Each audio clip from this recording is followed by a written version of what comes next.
Welcome to big news. నేను మీ గౌసుద్దీన్ షేక్. ఉన్నదే రాస్తా, చూసిందే చెప్తా. పిల్లనిచ్చిన అత్తపై మనసు పడ్డాడు. ఆమెతో సంబంధం పెట్టుకున్నాడు. ఆమెను మనవాడాడు. ఆ అత్తగారు అల్లుడిలోనే ప్రేమికుడిని చూసుకుంది. కూతురు మొగుడు కదా అని కూడా చూడలేదు. అల్లుడిని పెళ్లి చేసుకుంది. అది కూడా లేపుకుపోయి పెళ్లి చేసుకుంది. ఎస్, కాన్పూర్లో జరిగిన ఈ అత్యంత దారుణమైన సంఘటన, మానవ సంబంధాలను అపహాస్యం చేసే సంఘటన, హేయమైన సంఘటన, అత్యంత దయనీయమైన సంఘటన. అవును, ఓ అత్త అల్లుడు ఒకటయ్యారు. అత్తను ప్రేమించిన అల్లుడు, అత్త అంటే మేనత్త కాదు, పిల్లనిచ్చిన అత్త, ఆ అత్తను ప్రేమించాడు. కూతురు మొగుడు కదా అని కూడా ఆలోచించలేదు ఆ అత్త. అల్లుడిని ప్రేమించింది. ఎంచక్కా లేచిపోయింది. లేచిపోవడమే కాదు, పెళ్లి చేసుకున్నారు. అది కూడా రిజిస్టర్ మ్యారేజ్ చేసుకొని తమ సంబంధాన్ని, తమ బంధాన్ని సమాజం గుర్తించాలని, ఆదరించాలని డిమాండ్ చేస్తున్నారు. ఎస్, అత్త అల్లుళ్ళ ప్రేమ కథ ఇది. కాన్పూర్లోని అక్బర్పురాలో జరిగింది. ఆ అల్లుడు తరచుగా తన భార్యతో గొడవ పెట్టుకునేవాడు. కూతురు, ఆ భార్య అలిగి అత్తింటికి వెళ్ళిపోయింది.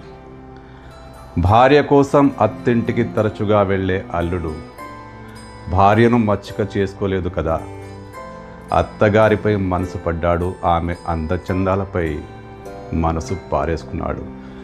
ఆ అత్త కూడా వయసుతో తనతో చాలా చిన్నవాడు, కూతురు మొగుడు అనే విషయం కూడా ఆలోచించకుండా అల్లుడితో ప్రేమలో పడింది. భార్యను మచ్చుక చేసుకోవాల్సిన ఆ మొగుడు అత్తగారితో ఉడాయించాడు. అత్తగారితో ఉడాయించడమే కాదు, వేరే ప్రాంతానికి వెళ్ళి పెళ్లి చేసుకున్నారు. పక్కా సాక్ష్యాధారాలతో తమ వివాహాన్ని రిజిస్టర్ ఆఫీసులో నమోదు చేసుకున్నారు. అంతే, సమాజం తమను గుర్తించాలని, గౌరవించాలని, భార్యాభర్తలుగా పరిగణించాలని ఈ నవదంపతులు డిమాండ్ చేస్తున్నారు. ఎంత దారుణమైన సంఘటన ఇది!